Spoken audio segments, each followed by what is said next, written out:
आप देख रहे हैं श्री हरि कृपा आश्रम चैनल। संस्थापक स्वामी श्री हरि चैतन्य पुरी जी महाराज।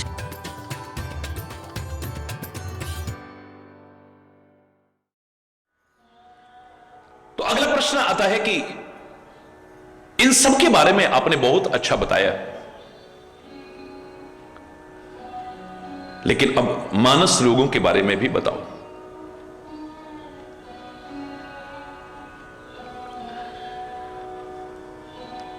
बोले मानस रोगों के बारे में अगर जानना चाहते हो ना, पहले इसकी जड़ को पहचानो।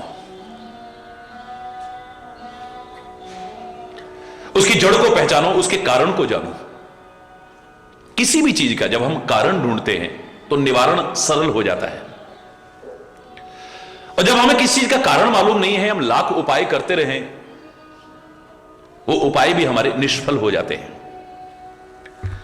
कई बार कारण का निवारण करने पर उपाय की आवश्यकता भी नहीं पड़ती है, और आवश्यकता पड़ती है तो जो उपाय हम करेंगे वो निष्फल नहीं जाएंगे। याद रखना, इन मानस रोगों का, इन शारीरिक रोगों का, और जिनसे हम पीड़ित हैं, कलह, कलेश, अशांति, वैर, विरोध, मनमुटाव, घृणा, वैमनस्यता, ईर्ष्या, राग, द्वेष, इन सब का भी कारण एक ही नजर आएगा, बस हरि बोल। वो कारण अगर दूर हो गया, तन भी स्वस्थ रहेगा, मन भी स्वस्थ रहेगा, और सुख, शांति, समृद्धि और खुशहाली रहेगी। इसकी जड़ को जानो पहले। हमारे आयुर्वेद में किसी भी रोग को जड़ से समाप्त करने की रीति है, जो आज की चिकित्सा पद्धतियों में नहीं है। आज जो इलाज होते हैं रोग को दबाने वाले होते हैं, उसे जड़मूल से समाप्त करने वाले नहीं होते हैं। दवाइयां प्रभावशाली हो सकती हैं एलोपैथी में भी, मैं किसी की आलोचना नहीं करता, बहुत आवश्यकता है उनकी भी। वर्तमान समय में कई ऐसे रोग हैं जिनका उपचार तुरंत आवश्यक होता है जीवन को बचाने के लिए, तो परमात्मा के दी बुद्धि और विवेक का इस्तेमाल करके ये रीतियां भी जो सामने आई हैं लाभकारी सिद्ध होती हैं। लेकिन जो दवाई दी जाती है उनका प्रभाव तो देखने को मिलता है तुरंत, पर उनके साइड इफेक्ट्स बहुत हो जाते हैं। एक बीमारी ठीक होती है तो दूसरी बढ़ने की संभावना हो जाती है। लेकिन भारतीय संस्कृति की परंपरा के अनुसार जो हमारे ऋषि महर्षियों ने, महान वैज्ञानिकों ने जो हमें दिया है, वो आयुर्वेद, वो सबसे पहले जड़ को देखता है।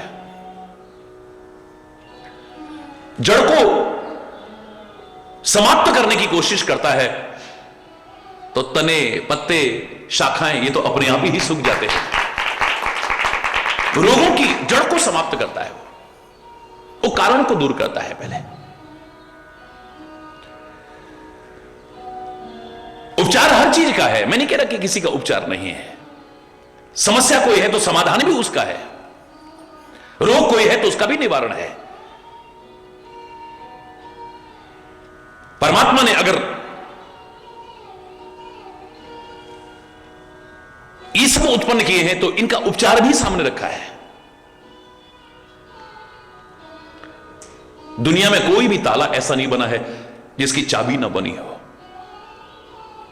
ताला अगर बनाया जाता है तो चाबी पहले बनाई जाती है। हरि बोल।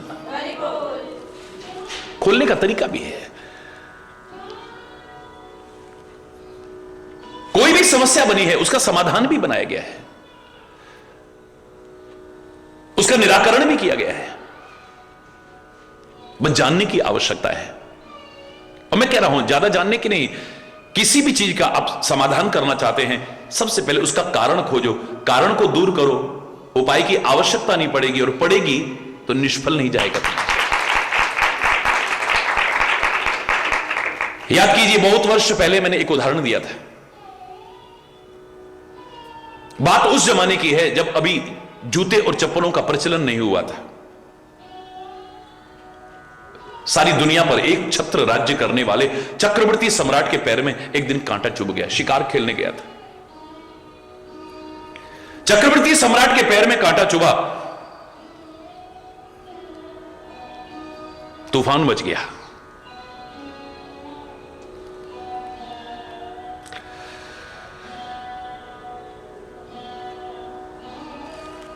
अपने पांव में जब कांटा चुभता है ना तो कांटे का दर्द तब महसूस होता है। आज राजा ने पहली बार मीटिंग बुलाई, सारे मंत्रियों को बुलाया और स्पष्ट शब्दों में कहा कि आज के बाद अगर मेरे पैर में कभी कांटा चुभा तो तुम्हारी गर्दन कलम कर दूंगा मैं, या तो सारी पृथ्वी के कांटे उखाड़ करके समुद्र में फेंक देना और यह सारी पृथ्वी पर पशुओं का चमड़ा बिछा देना। उस जमाने की बात बता रहा हूं। आदेश देकर के राजा तो चला गया, लेकिन मंत्री आपस में विचार करने लगे। मंत्री शब्द का तात्पर्य है जो मंत्रणा करते हैं, सलाह करते हैं। आपस में विचार करने लगे, ये दोनों उपाय तो बड़े जटिल हैं और उसके बाद भी कभी कांटा ना चुभे इसकी गारंटी नहीं है। पहली बात तो इतने पशुओं की हत्या होगी तब जाकर के सारी पृथ्वी पर पशुओं का चमड़ा बिछाया जाएगा, इतनी जीव हत्या होगी। फिर सारी पृथ्वी पर अगर चमड़ा बिछा दिया तो मकान कहां बनेंगे, खेती बाड़ी कहां होगी, वृक्ष कहां लगाए जाएंगे, एक नहीं कई प्रकार की समस्याएं हो सकती है। और सारी पृथ्वी के कांटे अगर उखाड़ करके हमने फेंक दिए सागर के अंदर, कहीं पर कोई जड़ रह गई और उससे फिर अंकुरित हो गया और भगवान न करे खुदा ना खास्ता वहीं पर राजा निकला और उसके पैर में कांटा चुभ गया, गर्दन तो हमारी तब भी कट जाएगी। इतना जबरदस्त प्रयास करने के बाद भी, इतना जटिल प्रयास करने के बाद भी गारंटी नहीं है कि पैर में कांटा नहीं चुभेगा। आपस में सलाह की, मशवरा किया और राज दरबार में पहुंच गए। महाराज की जय हो, महाराज की जय हो। महाराज अब आपके पैर में कभी कांटा नहीं चुभेगा, लेकिन उसके लिए जो हम करेंगे, पहले हमें अभय दान दिया जाए कि हमें दंड नहीं दिया जाएगा। ठीक है, बोलो क्या तुमने सारी पृथ्वी से कांटे उखाड़ दिए? नहीं नहीं नहीं महाराज, वो तो नहीं किया हमने। तो क्या सारी पृथ्वी पर पशुओं का चमड़ा बिछा दिया? बोले महाराज वो भी नहीं किया हमने। अरे मंत्रियों, सारी पृथ्वी पर पशुओं का चमड़ा नहीं बिछाया, सारी पृथ्वी के कांटे उखाड़ करके समुद्र में नहीं फेंके, तो फिर तुम कैसे कहते हो हमारे पैर में कांटा नहीं चुभेगा? हमने पहले कहा महाराज हम कुछ करेंगे और उसके लिए हमें क्षमा कर दीजिएगा, अगर हमसे कोई गलती हो जाए तो। करो, क्या करते हो? आगे आए, सिंहासन पर महाराज बैठे हुए थे, चरण नीचे लटके हुए थे। पास में आकर के पहले चरणों को छुआ, प्रणाम किया और दो छोटे छोटे चमड़े के टुकड़े लाए हुए थे, साथ में जो छोटे छोटे रस्सी के टुकड़े लाए हुए थे, पैर में ऐसे वो लपेटा, रस्सी से बांधा। ये क्या कर रहे हो? महाराज पहले हमने कहा हमसे कोई गलती हो तो क्षमा करिएगा, लेकिन अब हम गारंटी दे रहे हैं अगर आपके पैर में कांटा चुभ गया आप हमारी गर्दन कलम कर दीजिएगा। नहीं चुभेगा? बोले हां। चलिए, आप राजा चल रहे हैं, मंत्री साथ में चल रहे हैं, लोग भी साथ में चल रहे हैं, जानबूझ करके वहां से निकल रहे हैं जहां कांटे हैं, लेकिन अद्भुत आश्चर्य, पैर में एक भी कांटा नहीं चुभ रहा है। अचानक मंत्री बोले महाराज ये कांटों के ऊपर चलिए ना। डरते डरते डरते डरते कांटे के ऊपर पैर रखा, लेकिन अद्भुत आश्चर्य, पैर में कांटा चुभा ही नहीं। अब तो कांटे के ऊपर चलने लगे, लेकिन फिर भी पैर में कांटा नहीं चुभ रहा है। पास में बुलाया, शाबाशी दी। इसके बाद में जूते चप्पल का प्रचलन शुरू हुआ, याद रखना। यह उदाहरण सुनाने का उद्देश्य क्या है मेरा? सारी पृथ्वी पर चमड़ा बिछा देते, फिर भी गारंटी नहीं है इस समस्या का निराकरण हो जाए कि पैर में कांटा न चुभे।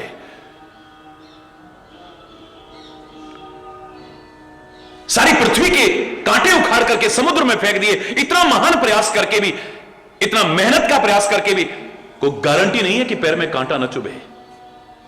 बस कारण खोजा, पैर में कांटा क्यों चुभ रहा है?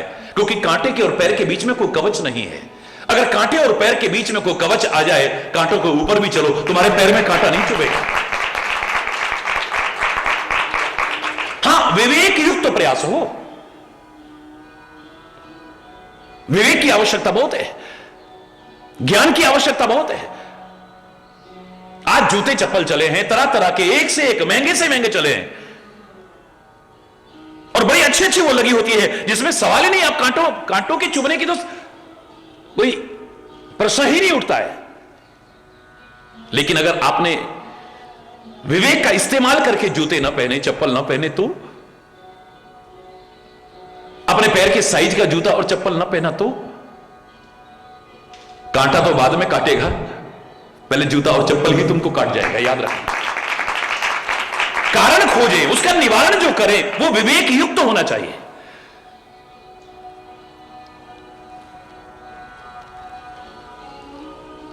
उपाय करने की आवश्यकता नहीं पड़ेगी, और करना जो पड़ा, चाहे थोड़ा सा भी करना पड़ा, वो सफल हो जाएगा, निष्फल नहीं होगा।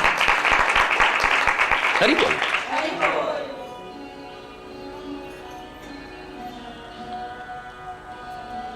लाख डॉक्टरों का इलाज कराया लेकिन खांसी ठीक नहीं होती है। बड़े से बड़े डॉक्टर का इलाज कराया लेकिन खांसी कुछ दिन ठीक होती है, फिर वैसी हो जाती है।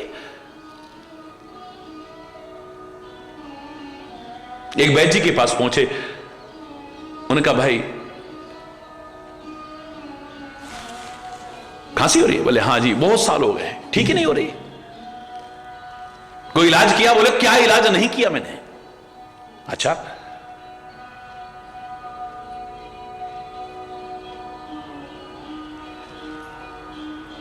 कोई ठंडी चीजें तो नहीं लेते हो? मैं तो कोई भी चीज बर्फ डाले बिना नहीं लेता हूं,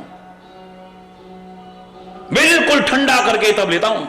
अच्छा, कोई खटाई वटाई तो नहीं खाते हो? चाट पकौड़ी का तो बहुत शौक है, वो तो मैं ले ही लेता हूं। फिर हरि बोल, जोर से बोल रहा, और जोर से बोल रहा। खटाई वटाई मेरे को बहुत अच्छी लगती है।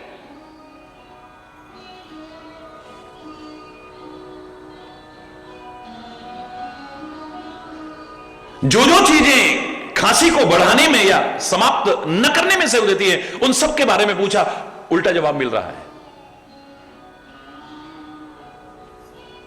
बोले जो कारण है उसका निवारण न करा तो लाख इलाज करता रहे, ठीक होने वाला नहीं है। आज दुनिया में अनेक बीमारियों के इलाज संभव हैं। भारत ही नहीं, दुनिया का सामने है सब कुछ। मृत्यु दर में बहुत कमी आई है।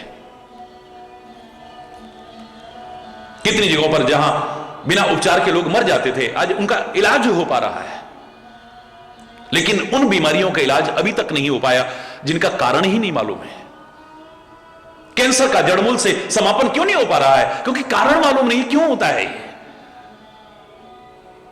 कोई तंबाकू से होता है, कोई शराब से होता है, कोई इससे, इनसे तो बचना ही, क्योंकि इनसे बढ़ने की संभावना और होने की संभावना ज्यादा है। लेकिन ऐसे लोगों को भी है जो बीड़ी सिगरेट के धुएं से भी नफरत करते हैं, जो तंबाकू से नफरत करते हैं, जो शराब के पास नहीं जाते, जो गंदे खानपान को जीवन में इस्तेमाल भी नहीं किया जिन्होंने कभी, उनको भी होते देखा है। क्यों? कारण ही मालूम नहीं है। जिस दिन सही कारण मालूम हो गया ना, इसका निवारण भी चुटकियों में हो जाएगा, याद रखो। कोई भी चीज हो, कोई भी समस्या हो, कोई भी रोग हो, कारण खोजो उसका। आखिर क्यों हो रहा है ऐसा? ऐसा क्यों हो रहा है? हमारे घर में कलेश क्यों होता है? अच्छा भला हंसते खेलते जरा देर में माहौल क्यों खराब हो जाता है? हमारे संबंधों की गरिमा क्यों खत्म हो रही है? मर्यादा क्यों खत्म हो रही है? मिठास क्यों खत्म हो रही है? अभी बड़े आराम से बात कर रहे हैं, जरा देर में नाराजगी होगी। आखिर वजह क्या है? वजह तो दूर की नहीं हमने।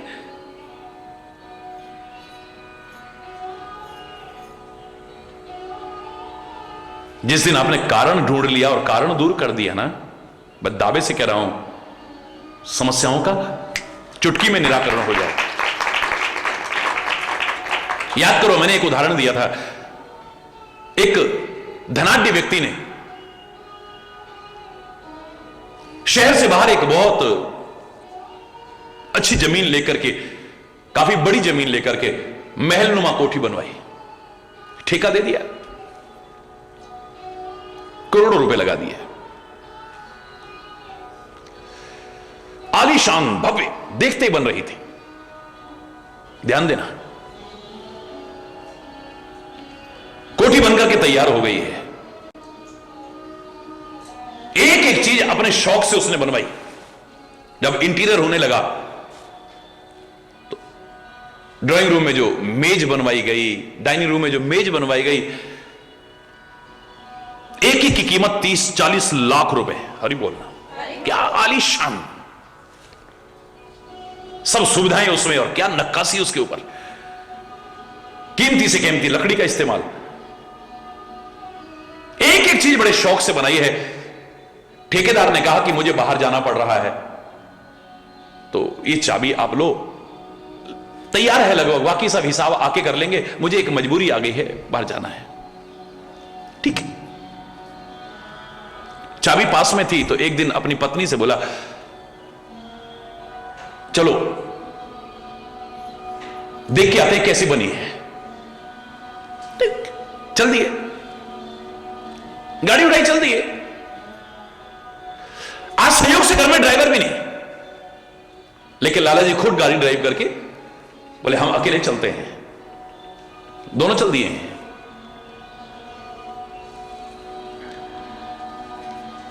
जहां मकान था वहां पहुंचते पहुंचते रात हो गई, अंधेरा छाने लग गया था। और आज संयोग से घर में जो चौकीदार था उसको भी नहीं पता था कि लाला जी एकदम से आ जाएंगे, वो भी कहीं इधर उधर चला गया। चाबियां इनके पास थी, देखा कोई नहीं दिखाई दे रहा है, तो खुद ही बाहर का भी ताला खोला। पत्नी से बोले तुम गाड़ी में बैठो और पहले मैं गेट खोलता हूं। गेट खोला, फिर गाड़ी अंदर ले गए। लंबा सारा दालान है, बिल्कुल कोठी के दरवाजे के बाहर पोर्च में गाड़ी खड़ी करी। बोले तुम गाड़ी में बैठो, मैं पहले गेट खोल के अंदर देख के आता हूं, फिर तुमको लेके आ। गाड़ी में बैठी है, देख रही है बहुत सुंदर बनी है, बहुत सुंदर बनी है, बहुत सुंदर बनी है। ये गए, जाकर के इन्होंने गेट खोला। जैसे ही अंदर जाने लगे, ड्राइंग रूम में जो मेज बनाई थी 30-40 लाख रुपए की, इतनी महंगी, उससे लगी ठोकर और गिर पड़े। वो तो जोर से चीख निकली।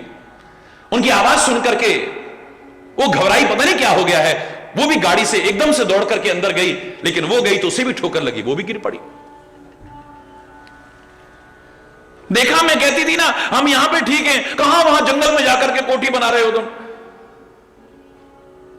मैं पहले तुमको मना करती थी। देखा, जिस घर के अंदर घुसते ही ठोकरें लगने लग गई, आगे पता नहीं अब क्या क्या होने वाला है। मैं तो कहती हूं अभी भी इस घर को छोड़ दो, हमें नहीं चाहिए ऐसा घर। वो बोला भगवान, इतना आलीशान, इतना कीमती महल छोड़ने की क्या आवश्यकता है? अरे जिस चीज से ठोकर लगी उसे निकाल के फेंक देंगे बाहर। मेज से ठोकर लगी, इसे निकाल के फेंक देंगे। पूरे भारतवर्ष में मैंने प्रश्न पूछा, लेकिन किसी ने सही उत्तर नहीं दिया। मैंने इतना ही प्रश्न किया कि उस मकान को छोड़ देना चाहिए या जिससे ठोकर लगी उसे निकाल के फेंक देना चाहिए? बताओ, है? जिससे ठोकर लगी उसको निकाल के फेंक दो। वाह वाह वाह, यही तो मैं कह रहा हूं, उत्तर ठीक नहीं मिला मुझे। लाखों की भीड़ में भी कभी सही उत्तर नहीं आया। मैं पहले कह रहा हूं कि 30-40 लाख रुपए की वो मेज है, फेंकने के लिए नहीं बनाई है। फिर कोई कहेगा ठीक से रखवा देंगे। अरे भैया सोचो कि ठोकर लगी क्यों? इनको भी पता नहीं था कि लाइट की स्विच कहां है। ये जब घुसे तो अंधेरा था, अगर रोशनी होती तो ठोकर नहीं लगती। मेज निकाल के फेंकने की आवश्यकता नहीं है, बस प्रकाश की आवश्यकता है। ठोकर का कारण मेज नहीं है, ठोकर का कारण अंधेरा है। ऐसे ही अज्ञान रूपी अंधेरा ही हमारी ज्यादातर ठोकरों का कारण बना हुआ है। हरि बोल। विवेक का अभाव ही ज्यादातर ठोकरों का कारण बना हुआ है। विचार का अभाव ही ज्यादातर ठोकरों का कारण बना हुआ है। ज्यादातर दुखों का कारण वही है। अगर कारण दूर हो गया ना, निवारण बहुत सरल हो जाएगा। याद रखिए, आखिर कारण क्या है, किस वजह से ठोकर लगी, इसे खोजो ना। हमारे घर में कला कलेश का कारण क्या है, अशांति का कारण क्या है, वैर विरोध का कारण क्या है, घृणा का कारण क्या है, वैमनस्यता का कारण क्या है, हमारे रोग का, शोक का, भय का कारण क्या है? उस कारण को दूर करो ना पहले। कारण अगर दूर हो गया तो निवारण बहुत सरल हो जाएगा। याद रखना। मानस लोगों के बारे में वर्णन करना है, लेकिन सबसे पहले कारण की चर्चा है, उसकी जड़ की चर्चा है।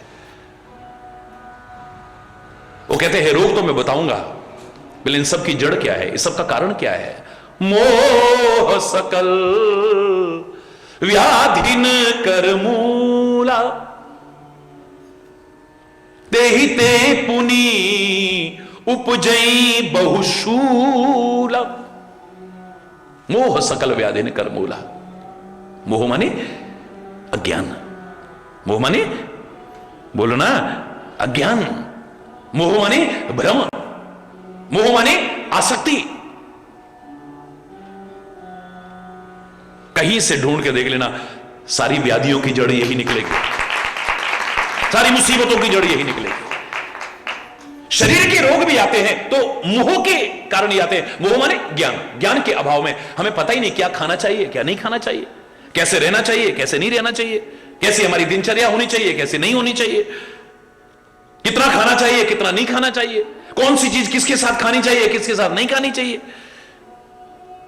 यह बीमारी का कारण बन जाता है। किस तरीके से हमें रहना चाहिए, किस तरीके से नहीं रहना चाहिए।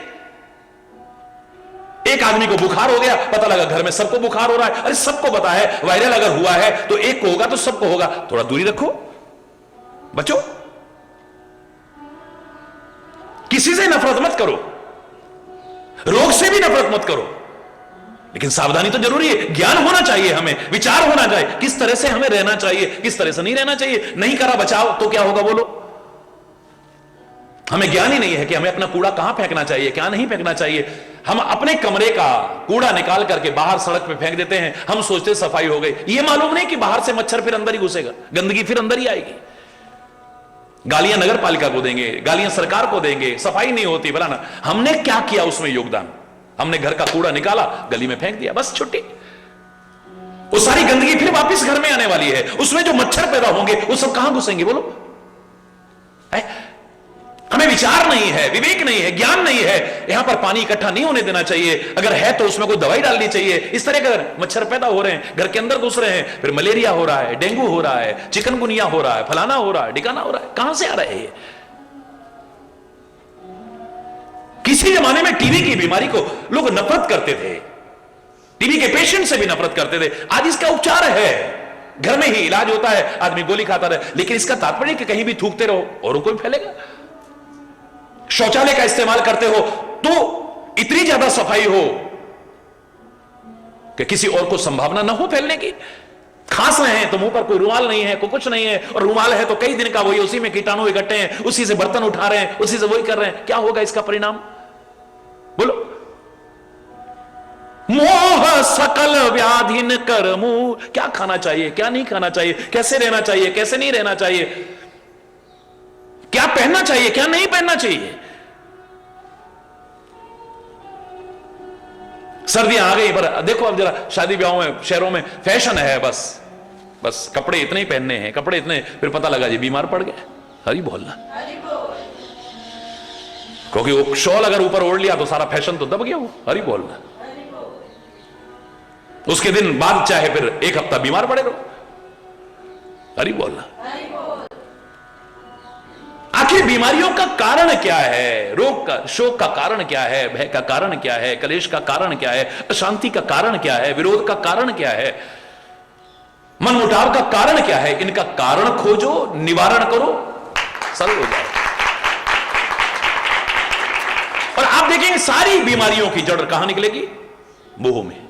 लेकिन मोह का एक ही अर्थ नहीं है। मोह यानी आसक्ति, लगाव। इतने बड़ा महाभारत का युद्ध हुआ, आप खोजोगे तो क्या कारण निकलता है? एक तरफ तो मोह निकलता है, आसक्ति है। वैसे आंख अंधी हो या ना हो, लेकिन आदमी मोह में अंधा हुआ पड़ा है? उसे दिखता ही नहीं है कर्म का, अकर्म का, विकर्म का कोई विचार नहीं रह जाता है। जहां मोह आ जाता है, सही का गलत का निर्णय करने की क्षमता खत्म हो जाती है।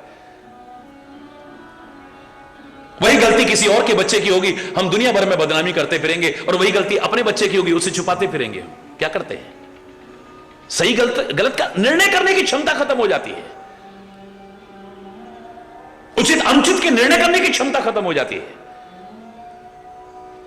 धृतराष्ट्र से पूछा जाए कि अपने ही परिवार के लोगों का हक छीनना चाहिए, वो कहेगा नहीं, ये तो बहुत अपराध है। ये तो क्या अपने परिवार के लोगों को पीड़ित करना चाहिए? बोले बिल्कुल नहीं। ज्ञान है लेकिन मोह के कारण सब खत्म हो गया है। किसने कहा? धृतराष्ट्र, तुम्हारी औलाद ने अपने भाइयों का हक छीन रखा है। तुम जानते हो, कभी उन्हें लाक्षागृह में जलाकर के खाक करने की कोशिश करते हैं उन पांडवों को, कभी जहर से द्वारा मारने की कोशिश करते हैं, कभी जानबूझकर के छल से उन्हें जुए में हराने की कोशिश करते हैं,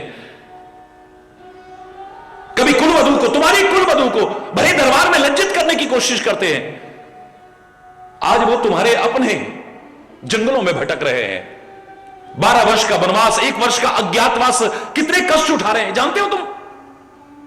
ये तुम्हारी औलादें क्या कर रही हैं? जानता हूं पर मैं भी क्या करूं। हरि बोल। ये बवाला काहे के लिए हो रहा है? मोह है। हरि बोल। औलाद का सही गलत भी नजर नहीं आ रहा, कुछ भी नहीं है। दुनिया क्या बताएगी? कि अपने आप को मालूम नहीं कि मेरी औलाद क्या कर रही है। लेकिन जहां मोह आ जाएगा सब क्षमता खत्म हो जाएगी निर्णय करने की। हरि बोल।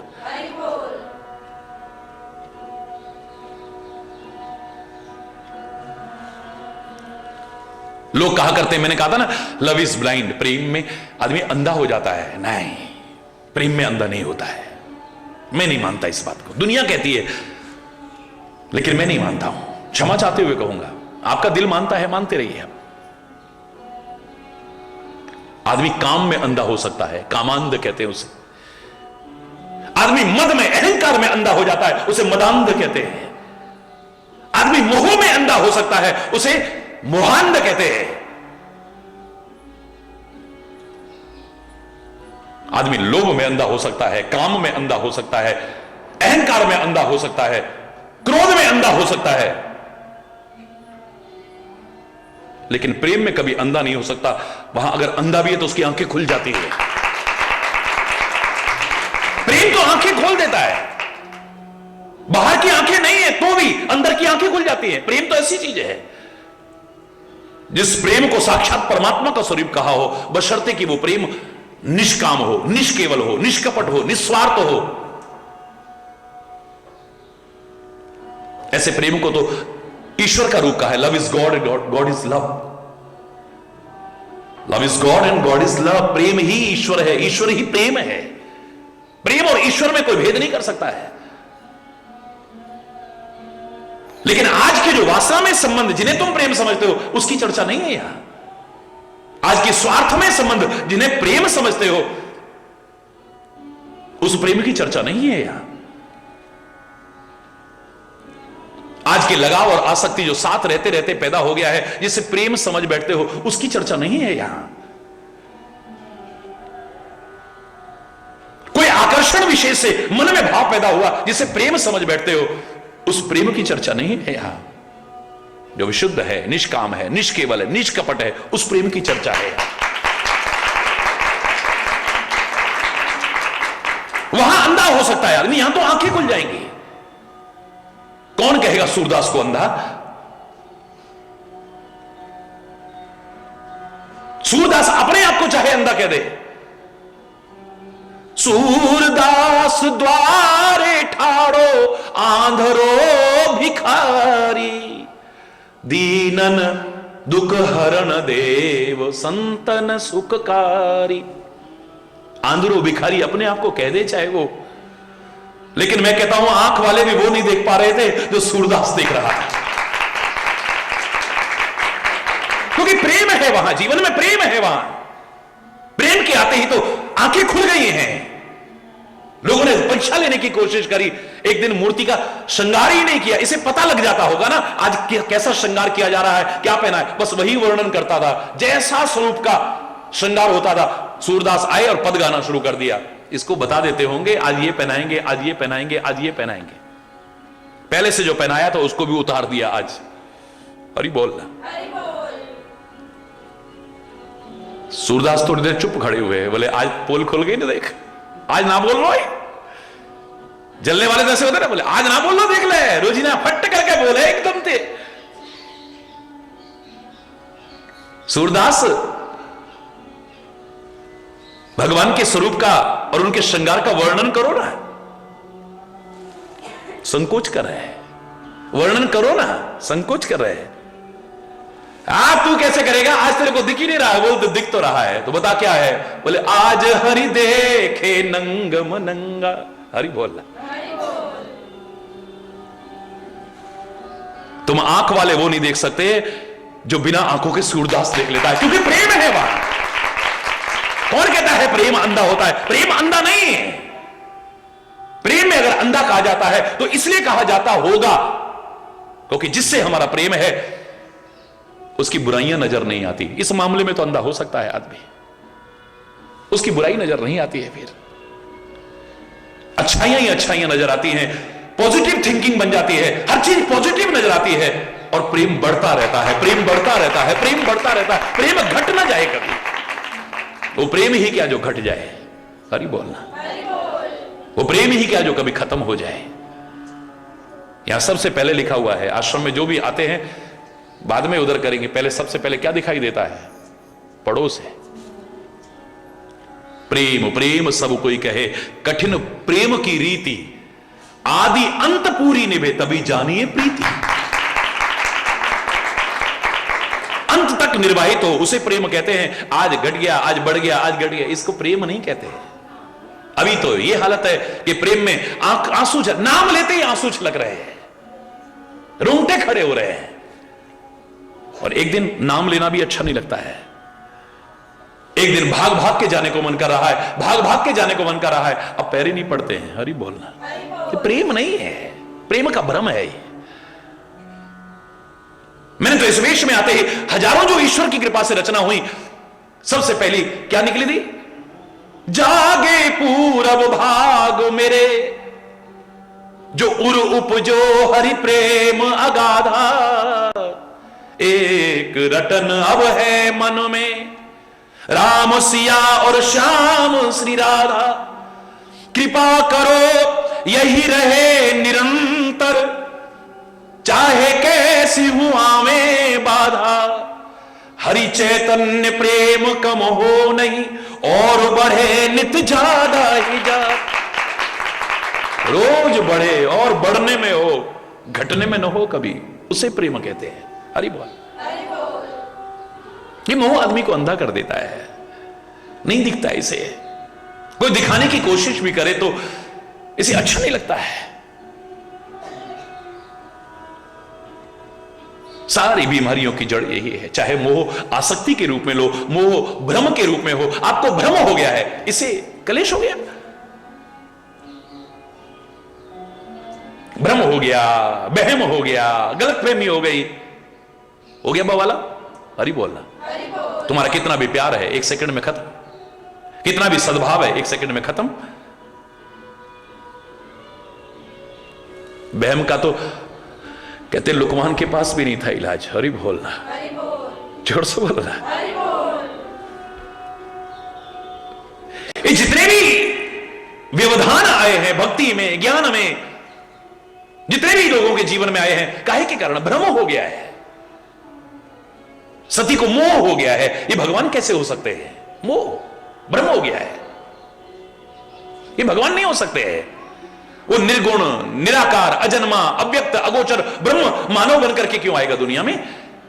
मानव बना है तो जंगलों में क्यों भटकेगा? वो जंगलों में भटक रहा है तो नारी के विरह में इतना दीन दुखी। हे खगमृग, हे मधुकर श्रेणी, तुम देखी सीता मृग नैनी।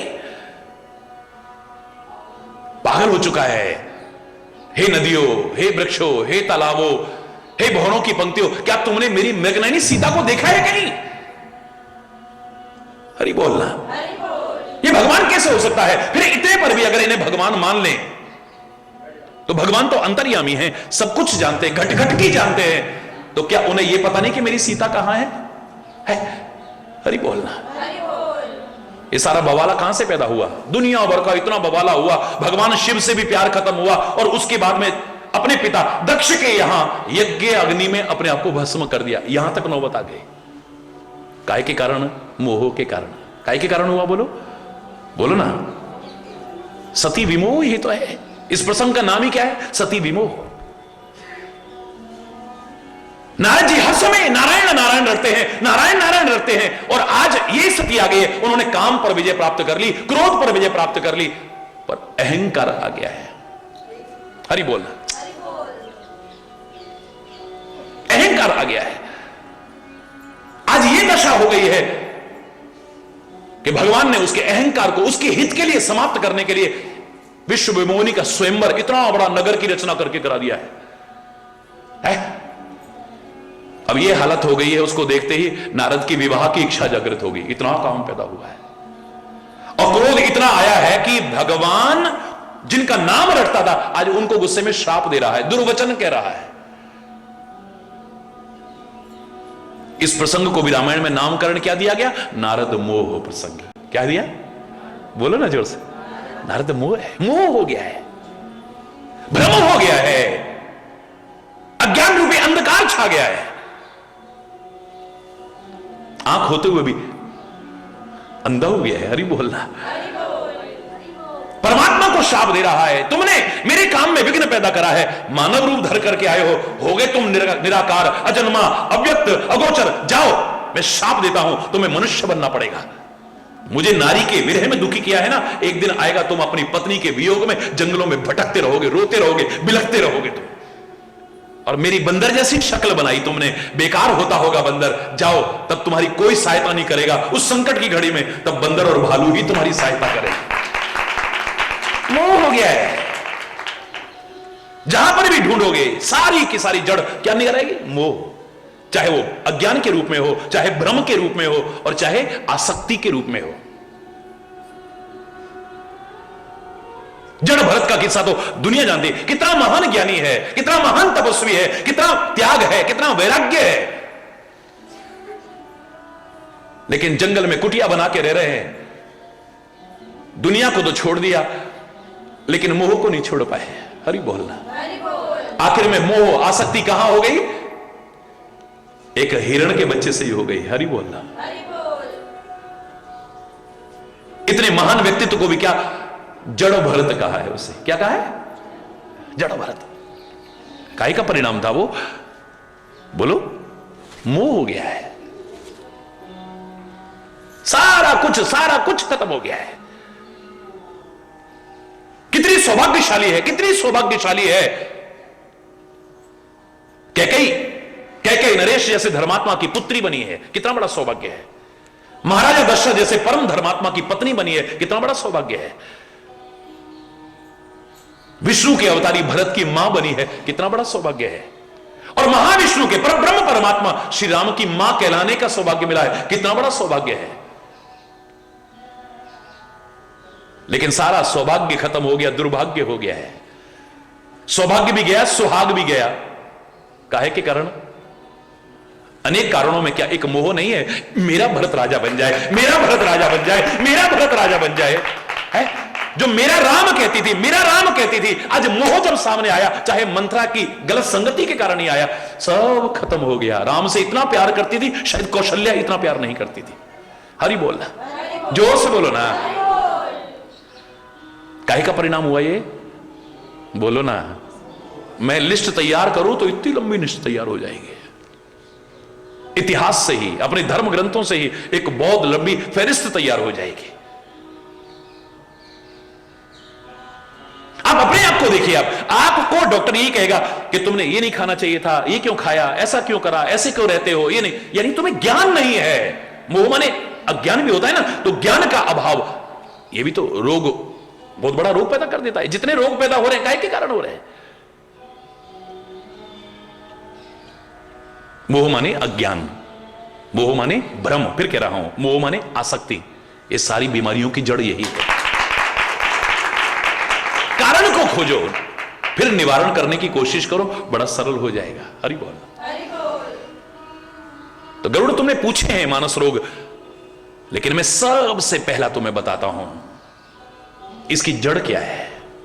मोह सकल व्याधिन करमूला, मोह सकल व्याधिन करमूला। तेहि ते पुनि उपजई बहुशूला, तिन ते पुनि उपजई बहुशूला। मोह सकल व्याधिन करमूला, मोह सकल व्याधिन करमूला। सारी व्याधियों की जड़ मोह है, अज्ञान है, आसक्ति है, भ्रम है। शायद इसीलिए कहा था कि संत मिलन सम सुख जग नाही। संसार का अब सबसे बड़ा सुख अगर जानना चाहो तो सच्चे संत के मिलने के समान और कोई सुख नहीं हो सकता। सच्चे संत का मिलना ही संसार का सबसे बड़ा सुख है। क्यों? क्योंकि संत का तात्पर्य ज्ञान। संत मिलना यानी ज्ञान मिलना, संत मिलना यानी विचार मिलना, संत मिलना यानी विवेक मिलना, अज्ञान का निवारण, भ्रम का निवारण, मोह का निवारण उसी के द्वारा होता है। इसलिए उसे सबसे बड़ा सुख कहा।